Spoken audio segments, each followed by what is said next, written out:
Nobody can stop this flow. Hallelujah. Hallelujah. Hallelujah. ఆమేన్. హల్లెలూయా. ఈరోజు ఆలోచన చేద్దాం. చూడండి, చక్రములో ఉన్నదట. చక్రములో ఉండి ఆ చక్రములు ఆ జీవికి ఉన్న ఆత్మయే కలిగి ఆ జీవులు ఎటు వెళ్తే అటు వెళ్తున్నాయట ఈ చక్రములు. ఈరోజు ఆ చక్రము ఉండుట ఎటువంటిదో ఒక్క మాట చూసుకొని మళ్ళీ ఇక్కడికి వద్దాం. రండి వెళ్దాం. 1 కొరింథీయులకు రాసిన పత్రిక 6వ అధ్యాయం. 1 కొరింథీయులకు రాసిన పత్రిక 6వ అధ్యాయం 17వ వచనం ఒకసారి చదువుదాం. 17.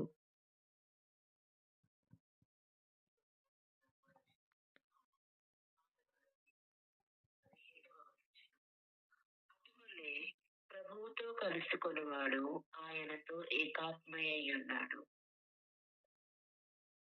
ప్రభుతో కలుస్తున్నవాడు ఆయనతో కలిసి ఎలా ఉన్నాడట? ఏకాత్మ అయి ఉన్నాడట. చక్రముండి జీవులు ఎటు వెళితే అటు కదలలేకపోవడానికి ఒక కారణం ఏదైనా ఉంది అంటే వాటికి ఏకాత్మ లేదు అని అర్థం. ఇన్ని యుగాల నుంచి చక్రములు జీవుల పక్కనే ఉన్నాయి. సింహాసనం ఇన్ని తరతరముల నుండి అలాగే ఉంది. చూడండి, ఒక మాట విలాప వాక్యములు 5వ అధ్యాయం 19వ వచనం ఒకసారి చదవండి. విలాప వాక్యములు 5వ అధ్యాయం 19వ వచనం. యెహోవా, నీవు నిత్యము ఆసీనుడవై ఉందువు, నీ సింహాసనము తరతరములుండును. ఎంత చక్కటి మాట! నీ సింహాసనం తరతరములు ఉండును. ఇంతవరకు యుగములు ఉన్న ఈ సింహాసనం తరము వెంబడి తరం గడుస్తున్నా సరే నీ సింహాసనం తరతరములు ఉంది. అది ఇప్పటి వరకు ఎలాగో ఉందో ఇక ముందును అలాగే ఉండును అని చెప్పుతున్న ఆ మాటలో సింహాసనం పేరే కదా అంటున్నారు అనడానికి లేదండి. కింద ఎక్కడో ఉన్న చక్రములు కూడా అదే సింహాసనంలో ఉన్నాయి. ఆ సింహాసనం మీద ఉన్నవాని ఆత్మ జీవులకుందట.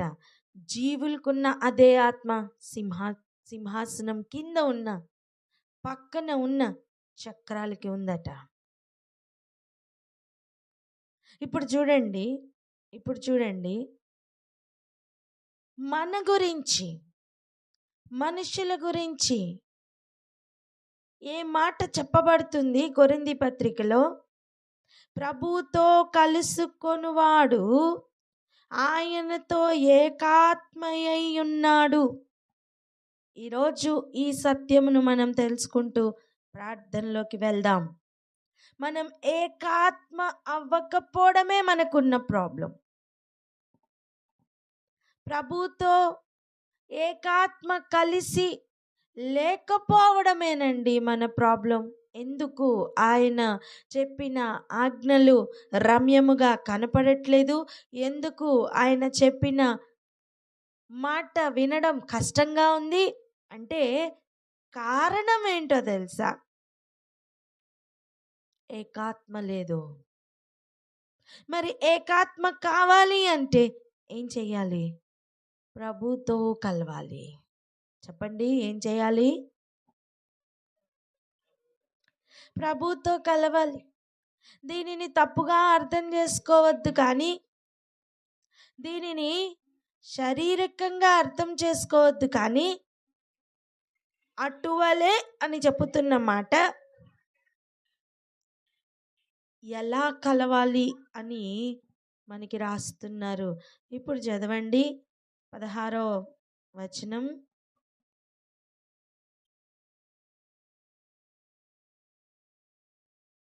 కొరింథీయులకు రాసిన మొదటి పత్రిక 6వ అధ్యాయం 16వ వచనం. వేశ్యతో కలుసుకొనివాడు దానితో ఏకదేహమై ఉన్నాడని మీరెరుగరా? వారిద్దరూ ఏక శరీరమై ఉందురు అని మోషే చెప్పుచున్నాడు కదా. చూస్తున్నారా? మోషే చెప్తున్న మాటల్లో లేదా మోషే ద్వారా దేవుడు ఇస్తున్న మాటల్లో ధర్మశాస్త్రంలో ఏమని ఉంది? వేశ్యతో కలుస్తున్నవాడు వేశ్యతో కలిశాడు గనుక దానితో ఏకదేహమై ఉన్నాడు. దాంతో పోలుస్తూ అటువలే ప్రభుతో కలుసుకొనివాడు ఆయనతో ఏకాత్మయై ఉన్నాడు.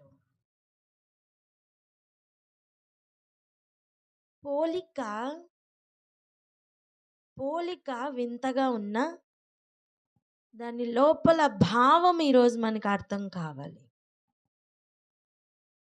శరీరం ఆస్పాదం చేసుకొని పాడు చేసుకున్న కాలం ఇక చాలు. ఆత్మను కూడా ఎంతకాలం చెరుపుకుంటాం?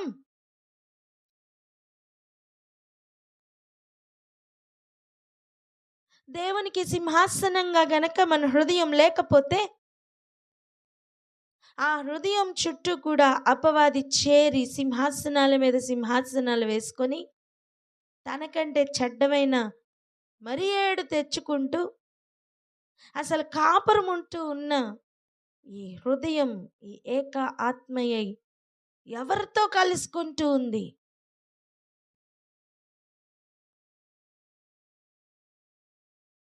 ప్రతి చెడ్డ ఆలోచన వెనక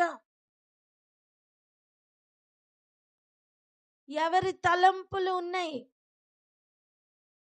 ప్రతి చెడ్డ ఊహ వెనక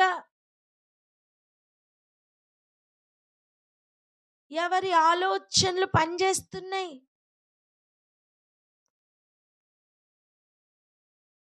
ఎందుకు మన ఆత్మలు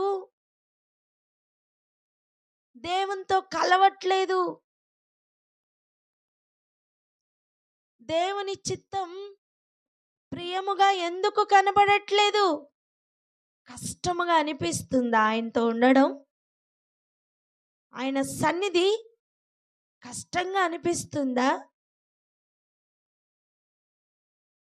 ఆయనకి ఫస్ట్ ప్రయారిటీ ఇవ్వలేకపోతున్నావా?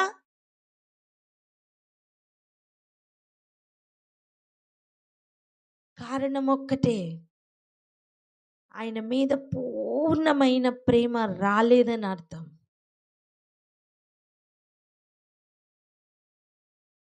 పూర్ణ ప్రేమ ఆయన మీద రాలేదని అర్థం. అరే, భూమి మీద ఉన్న కాలమే చాలా కొద్ది కాలం కదా. ఎంత అండి భూమి మీద ఉన్న కాలం? ఎంత? ఒక అడవి గడ్డితో సమానం, ఒక అడవి పువ్వుతో సమానం, ఒక నీటి బుడగతో సమానం, ఒక నిప్పు కణంతో సమానం. ఒక నిప్పు రవ్వ ఇలా పైకి ఎగసి గాలిలోనే ఆరిపోతుంటే ఎలా ఉంటుందో గమనించండి. దాంతోనే కదా సమానం. ఆ కొద్ది సమయం కూడా, ఆ కొద్ది జీవితకాలం కూడా ఆయనతో ఉండాలనే ఆశ ఎందుకు సన్నగిల్లింది?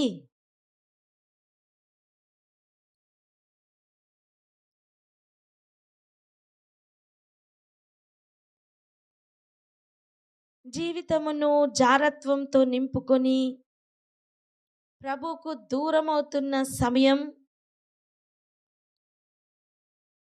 అసలు ఏం జరుగుతుందో పౌలు గారు ఇక్కడ రాస్తున్నారు. జారత్వం చేస్తున్న స్త్రీతో లేదా వేశ్యతో కలుసుకుంటున్నవాడు దానితో ఏకదేహమై ఉంటున్నాడు. వారిద్దరూ ఏక శరీరమై ఉంటున్నారు. నిజానికి ఎవరెవరు ఏక శరీరమై ఉండాలి? దేవునిలో జతపరచబడిన వారు ఏక శరీరమై ఉండాలి. అలా కాకుండా వేశ్యతో ఉంటున్నవాడు ఏక శరీరమై ఉంటున్నాడు. ఎవరితో? వేశ్యతో. ఎందుకు ఈ జారత్వం ఇలాగ జరుగుతుంది? ఇంకొక మాట కూడా చూడండి, 18వ వచనంలో, జారత్వంనకు దూరంగా పారిపోడి, వద్దు.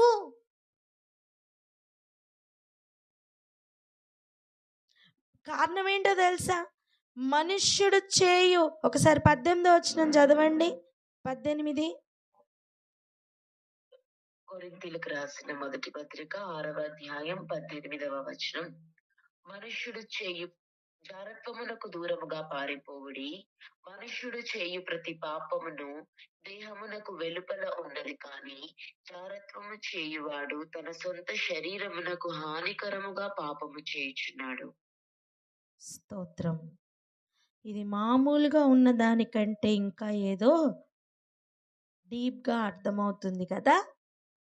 అలా అర్థం అవ్వాలనే కదా ఇక్కడ పౌలు గారు రాశారు. ఏం చెప్తున్నారండి? జారత్వంనకు ఫస్ట్ దూరంగా పారిపోండి.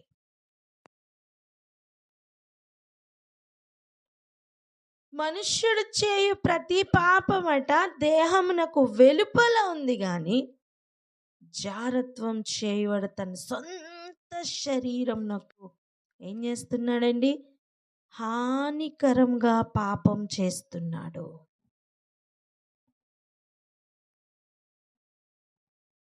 సొంత శరీరంనకు హానికరంగా పాపం చేస్తున్నాడు. ఈ జారత్వం యొక్క లెవెల్ పెరిగింది. ఈ జారత్వం యొక్క లెవెల్ పెరిగింది. పాత నిబంధనలో ఇలా జార స్త్రీతో వెళ్తేనే పాపం, కలుసుకుంటేనే పాపం. కానీ ఇప్పుడు కొత్త నిబంధనానుసారంగా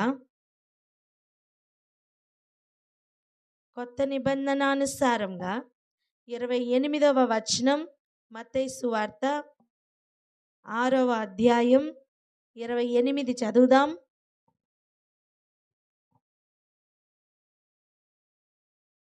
మత్తయి సువార్త 6వ అధ్యాయము 28వ వచనము. వస్త్రములను గూర్చి మీరు చింతింపలేము. 5 చదువుమా.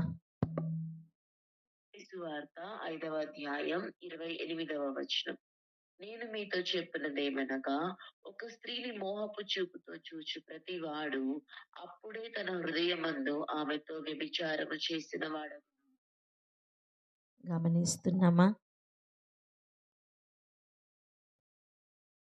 ప్రస్తుతం మోహపు చూపుతో చూస్తే చాలు, ఆమెతో అప్పుడే అక్కడే వ్యభిచరించిన వానితో సమానం. అప్పుడే జారత్వంలో కూడా పడినట్లు. అంటే వ్యభిచారమునకు ఏ శిక్ష అయితే దేవుడు విధించారో, మోహపు చూపు చూస్తున్నవాడు కూడా అదే తీర్పును పొందబోతున్నాడని అర్థం. అందుకే పౌలు గారు క్లియర్గా చెప్తున్నమాట, జారత్వం నుండి పారిపోమ్మని. దాన్ని కంపేర్ చేస్తూ ప్రభుతో ఉంటున్న అనుభవం కూడా చూపిస్తున్నారు. ఇప్పుడు మన టాపిక్ ఏంటి అంటే, జారత్వం కాదు కానీ దేవునితో ఏకాత్మ అయి ఉండుట ఎలా.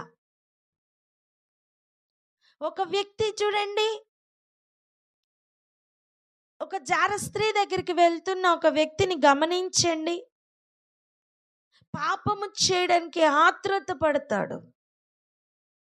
హృదయం అంతా కూడా ఎన్ని ఉన్నా వాడి జీవితం మొత్తం నాశనం చేసుకోవడానికి ఆతృత పడుతూ ఉంటాడు. దాని ఆపోజిట్లో ఈరోజు ఎన్ని ఉన్నా అవన్నీ విడిచిపెట్టి దేవుని కొరకు నీ ఆత్మ ఆతురత పడుతుందా?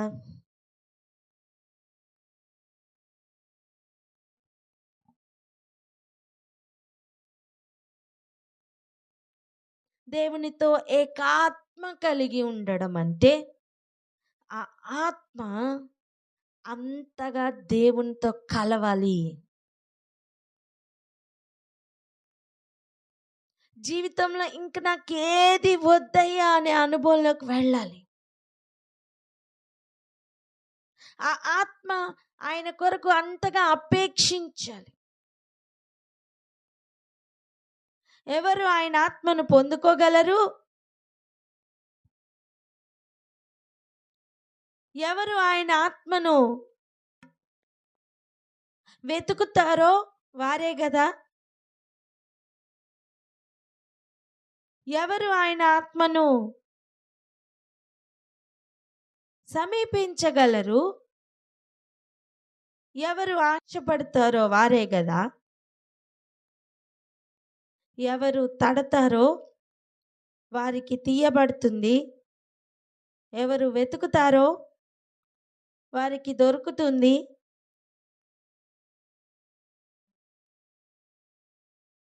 ఎవరు వేడుకుంటారో వారికి ఇవ్వబడుతుంది. ఎవరు అడుగుతారో వారికి ఇవ్వబడుతుందండి. అదే కదా యేసు ప్రభు నేర్పించింది. అడుగుడి మీకు ఇయ్యబడును, తట్టుడి మీకు తీయబడును, వెదకుడి మీకు దొరుకును. అంటే వస్తువులు కాదు. మీరు పరిశుద్ధాత్మను అడిగితే నిశ్చయముగా ఆయన ఇస్తారు అని చెప్తున్నారు. అప్పుడు ఆత్మను పొందే, ఆత్మ ఏకాత్మ అయ్యే ఆ అనుభవం ఎటువంటిది? వెతకాల.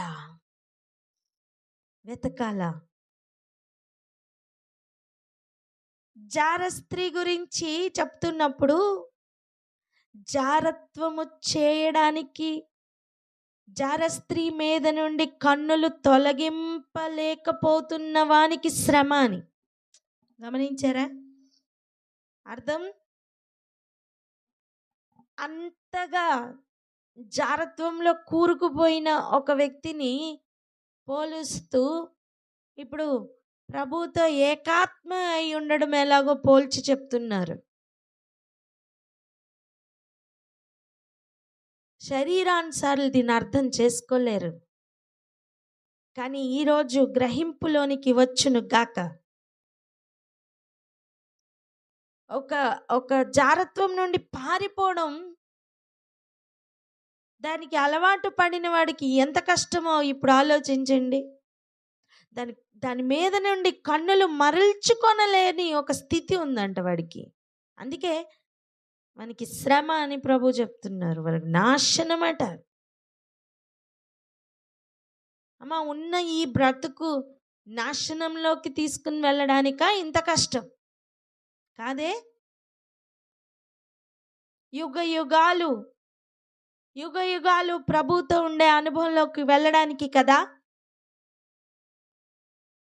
ఇప్పుడు ఆలోచించండి, ప్రభుతో ఏకాత్మ అయి ఉండువాడు అంతకంటే ఎక్కువగా ఆయన మీద ఆశపడాలి. ఎంతమందికి అర్థమవుతుంది?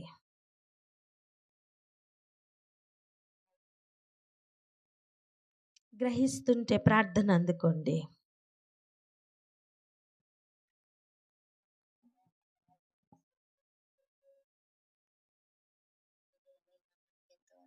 తండ్రి, అవును ప్రభువా, నీ యొక్క సింహాసనము శాశ్వతమైనది, నిత్యమైన సింహాసనం ప్రభువా.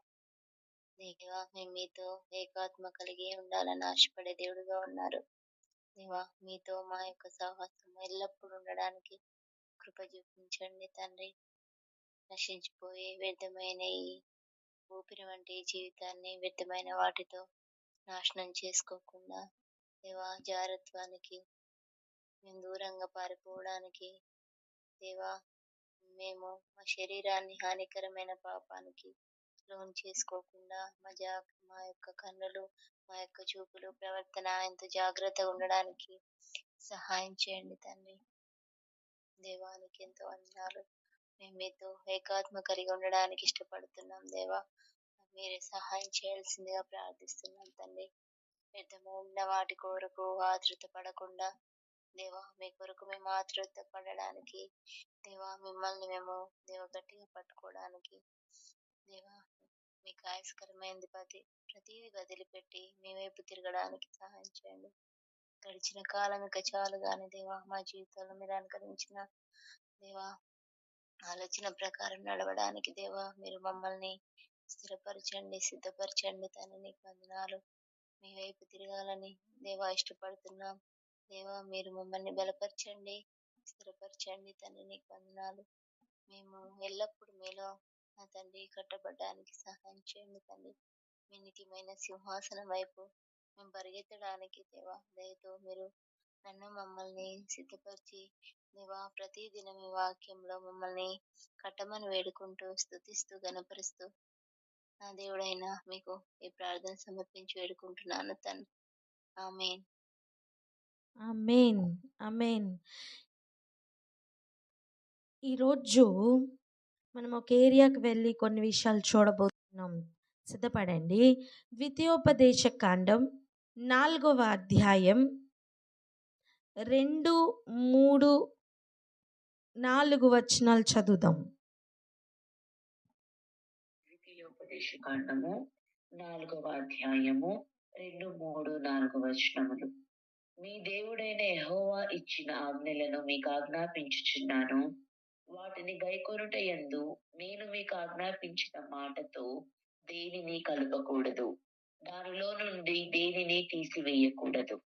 బయల్పెయోరు విషయంలో యెహోవా చేసిన దానిని మీరు కన్నులారా చూచితిరి కదా. బయల్పెయోరు వెంట వెళ్ళిన ప్రతి మనుష్యుని నీ దేవుడైన యెహోవా నీ మధ్యన ఉండకుండా నాశనము చేసెను. మీ దేవుడైన యెహోవాను హత్తుకొనిన మీరందరూ నేటి వరకు సజీవులై ఉన్నారు. హల్లెలూయా. ఇక్కడ ఒక శ్రేష్టమైన టెస్ట్ను చూపిస్తున్నారు దేవుడు. ఒక్కటి, యెహోవా ఇచ్చిన ఆజ్ఞలను మీకు ఆజ్ఞాపిస్తున్నాను, వాటిని గైకొనుట యందు దేనిని కూడా కలపకండి, దేనిని తీయకండి. యెహోవా యొక్క చిత్తం చేయాలి, ఆయన ఆజ్ఞలు పాటించాలి. దానికి అనుకూలంగా మార్చుకోవడానికి, అంటే మనకి అనుకూలంగా మార్చుకోవడానికి దానిలో నుంచి ఏమీ తీయద్దు, ఏమీ కలపద్దు.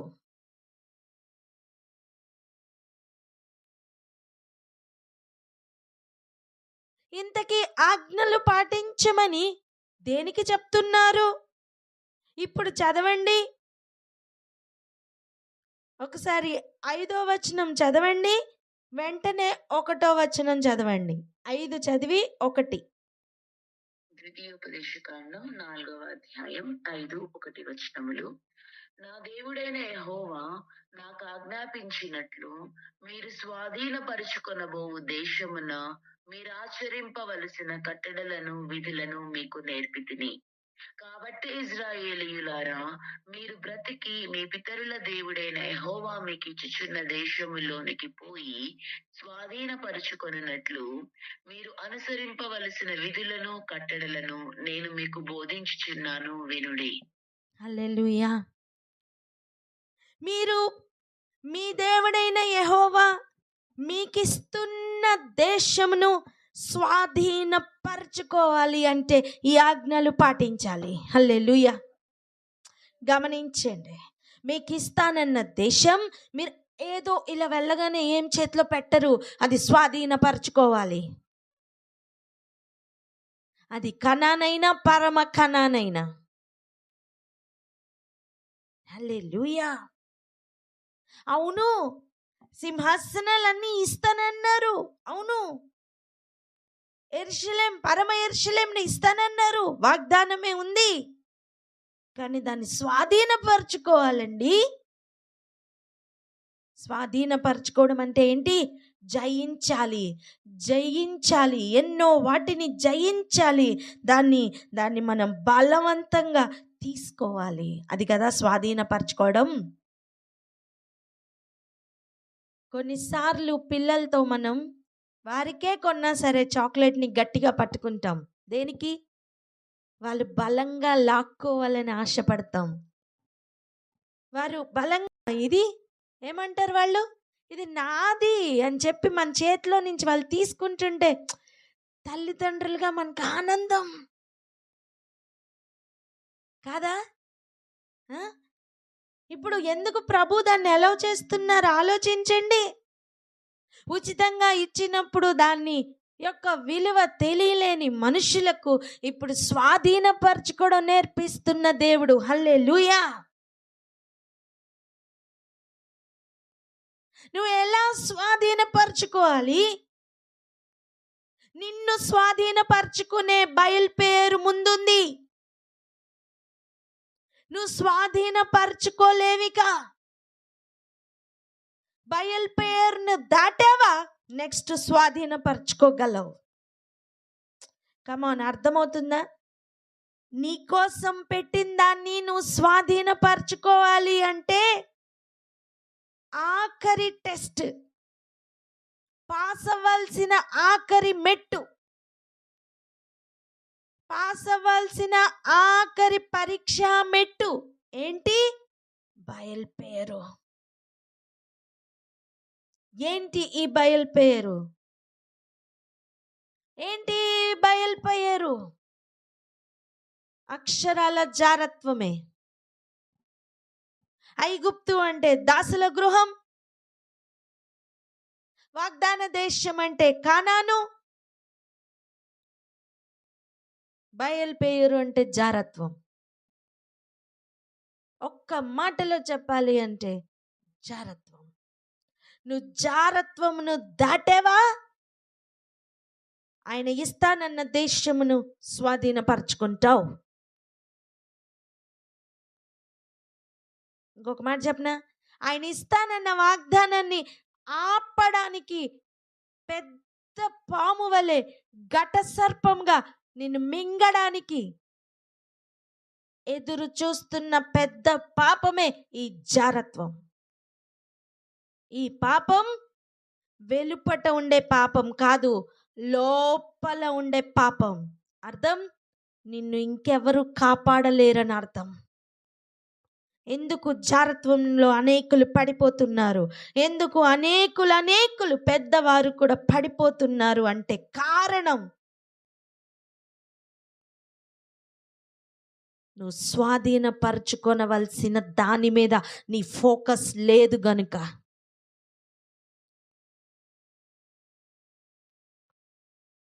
మూడో వచనం ఎంత క్లియర్గా ఉంది చూసారా? బయల్పేరు వెంట వెళ్ళిన ప్రతి మనుష్యుని నీ దేవుడైన యెహోవా నీ మధ్యను ఉండకుండా నాశనం చేసెను. ఈ జారత్వం వెంబటి వెళ్ళని వానిని దేవుడు ఏం చేశారట? నేటి వరకు సజీవులై ఉంచారు. హల్లెలూయా. ఆ కంపారిజన్ని కొంచెం అర్థం చేసుకోవడానికి ప్రయత్నం చేద్దాం. బయల్పేరు వెంట వెళ్ళిన వాడు తనకి తానే నాశనం తెచ్చుకున్నాడు, ప్రభువుని కోల్పోయాడండి. శరీరంను ఆస్పాదం చేసుకున్నాడు, ఆత్మను కోల్పోయారు, ఏకాత్మ అవ్వలేకపోయారు. కానీ అక్కడ జయించారు. దేవుడు అనుగ్రహిస్తున్న పట్టణానికి సమీపంలోగా మారారు. అంతేనా? అక్కడ దాన్ని స్వాధీనపరచుకోవడానికి కావలసిన బలముతో వారు నింపబడ్డారు. దాన్ని స్వాధీనపరచుకునే సమయం అక్కడ ఉన్నది ఎవరో తెలుసా? ఉన్నత దేహులు. వారికంటే పవర్ఫుల్గా కనిపిస్తున్న వారి మీద యుద్ధము చేసి స్వాధీనపరచుకోవడానికి కావలసిన బలం దేవుడు అనుగ్రహించారు.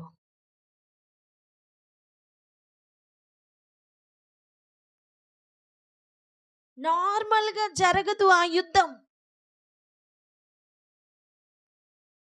ఎగ్జాక్ట్గా అలాగనే ప్రస్తుతం మన జీవిత ప్రయాణం ఉంది. అమ్మ, సూటిగా దేవుడు ఈరోజు పలుకుతున్న మాట ఏంటో తెలుసా? నీకు ఇస్తానని చెప్పిన వాగ్దానం నెరవేర్పులకి దగ్గరగా ఉన్నావు. నువ్వు ఈరోజు జారత్వం అనే పాపం నుండి నిన్ను నువ్వు కాపాడుకోగలిగితే నీకు ఇస్తానన్న వాగ్దానం నువ్వు పొందుకోవడానికి సమీపంగా వెళ్తావు. అండ్ ఆ వాగ్దానం కూడా ఎలా పొందుకోవాలి? దాన్ని స్వాధీనపరచుకుంటున్న అనుభవంలోకి వెళ్ళాలి. ఈజీగా ఏది దొరకదు.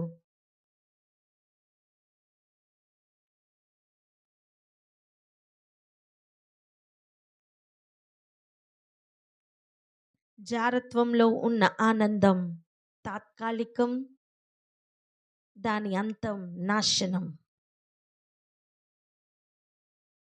దాన్ని తప్పించుకొని గనక ముందుకు కొంచెం ప్రయాణం చేయగలిగావా? దేవునిలో ఉన్న ఆనందం శాశ్వతం, అండ్ దాని అంతం జీవం. అందుకే ఆయన చెప్తున్నారు, నేటి వరకు సజీవులై ఉన్నారు. అండ్ మీ దేవుడు మీకు ఆజ్ఞాపించినట్లు మీరు స్వాధీనపరచుకుంటారు. ఆ ప్రక్రియలో మీకోసం ఆజ్ఞలు, కట్టడలు ఉంటాయి, వాటిని పాటించండి అని.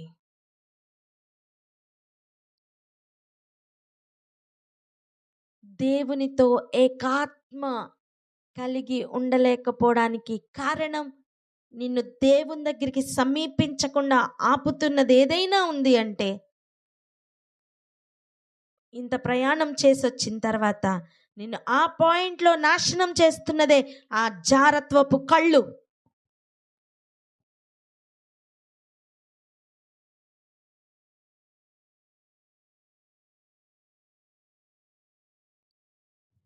నశించిపోవడానికి దేవుడు నిన్ను పిలుచుకోలా. నశించిపోవడానికి దేవుడు నిన్ను ఏర్పాటు చేసుకోలా. సజీవంగా ఉండడానికి, ఇస్తానన్న దాన్ని స్వాధీనపరచుకోవడానికి నువ్వు పిలువబడ్డావు, ఏర్పాటులోనికి వచ్చావు.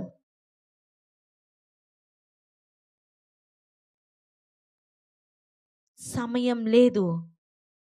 అందుకే ప్రభు సూటిగా చెప్తున్నారు, నీ హృదయంలో మార్పులు కలగాలి.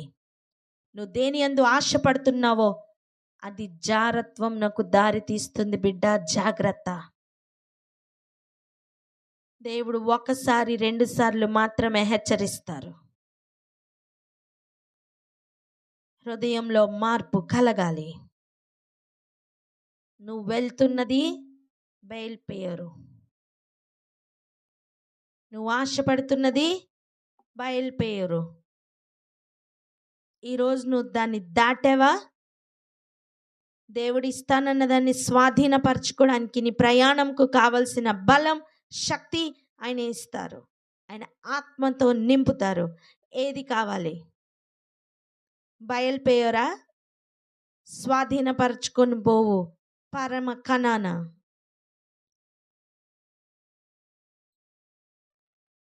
ఈరోజు నీ హృదయంలో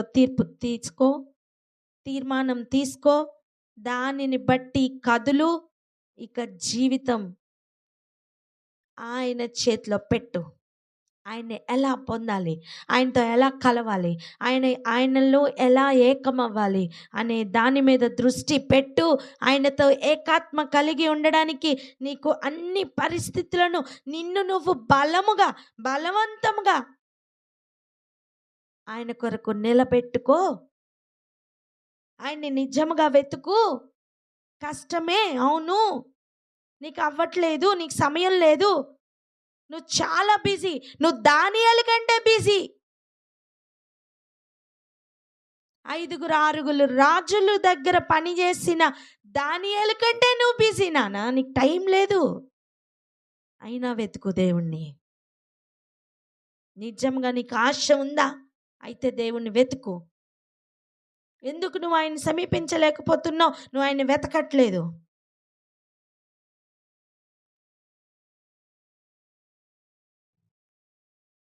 ఎవరు ఆయన హృదయానికి ఆనుకుని ఉంటారో వారికి ఆయన గుండె చప్పుడు వినిపిస్తుంది.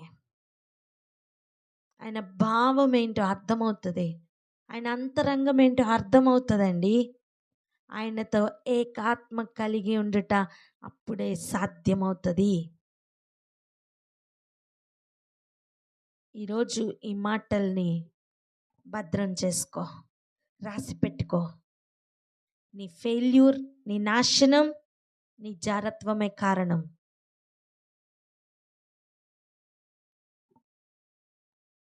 నువ్వు పొందాలనుకుంటున్న సింహాసనం పొందాలా? సజీవుల దేశానికి వెళ్ళాలా? అయితే దానిని దాటు. చాలా సూటిగా చాలా మందితో దేవుడు మాట్లాడుతున్నారు. ఈరోజు దేవుని వాక్కును రిసీవ్ చేసుకుంటుంటే నేను రిసీవ్ చేసుకుంటున్నానని చెప్పండి. అది బలవంతంగా తీసుకోవాల్సిందే. దేవునితో ఏకాత్మ కలిగి ఉండాలి. ప్రార్థన చేసుకుందాం అక్క.